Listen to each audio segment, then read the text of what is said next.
Selamat datang di tutorial kami. Di sini kita akan menjelaskan bagaimana cara membuat suatu data warehouse yang mana nanti data tersebut akan kita gunakan untuk dianalisis dan untuk mendukung suatu pengambilan keputusan. Sebelum kita memasuki bagaimana cara membuat data warehouse, mungkin di sini saya akan memberikan sedikit penjelasan. Apa itu data warehouse? Data warehouse itu adalah kumpulan data yang dihasilkan untuk mendukung pengambilan keputusan. Nah, data warehouse ini adalah koleksi data yang bersifat object oriented, integrated, non-volatile, dan type variant. Untuk software yang nanti akan kita gunakan yaitu software Pentaho, yang mana nanti di dalamnya itu sudah terdapat aplikasi-aplikasi yang kita butuhkan untuk membuat suatu data warehouse.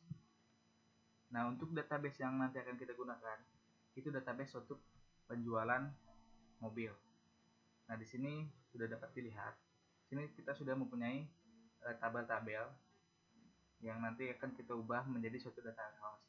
Nah, untuk database yang harus digunakan pun itu harus database transaksional, yang dimana datanya itu di dalamnya sudah berisi banyak data, karena jika isinya sedikit mungkin nanti untuk diubah jadi data warehouse itu kurang relevan, karena data warehouse itu adalah untuk mengolah suatu data-data yang bersifat masif atau banyak seperti itu. Nah, ini untuk struktur database OLTP-nya, yang mana nanti kita akan coba ubah untuk menjadi data warehouse-nya. Ya, mungkin nanti ada data warehouse itu biasanya disebutnya sebagai OLAP. Nah, ini bagaimana nanti kita akan ubah dari tadi database dari OLTP-nya, kita ubah jadi database OLAP-nya. Nah, tadi kita mempunyai tabel klien. Nah, tabel klien tadi kita akan coba ubah menjadi suatu dimensi klien. Kemudian tadi kita mempunyai tabel employee, nanti kita ubah juga tabel employee menjadi suatu dimensi employee. Kemudian dan dimensi yang lainnya seperti dimensi produk, dimensi service, dan dimensi waktu. Nah, untuk dimensi waktu sendiri, mungkin tadi kalau di database ini OLTP-nya ini tidak ada dimensi waktu atau tabel waktu. Nah, kenapa kita di OLAP menggunakan tabel dimensi waktu? Itu karena untuk dimensi waktu itu mempunyai struktur yang memang dibutuhkan di dimensi waktu untuk pengambilan keputusan. Nah, seperti di sini kita mempunyai order, tabel order. Di sini tabel order mempunyai order date.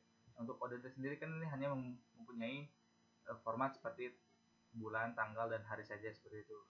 Nah, sedangkan mungkin untuk pengambilan keputusan itu misalkan ingin mengetahui bagaimana perkembangan setiap harinya, setiap minggunya, setiap bulannya, itu jika menggunakan format tanggal seperti ini itu akan cukup sulit seperti itu. Oleh karena itu kita buatkan suatu dimensi waktu tersendiri.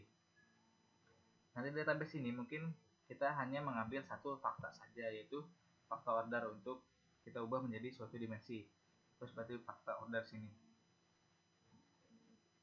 Nah, mungkin cukup sekian untuk penjelasan sedikit mengenai apa itu data warehouse dan database yang kita gunakan.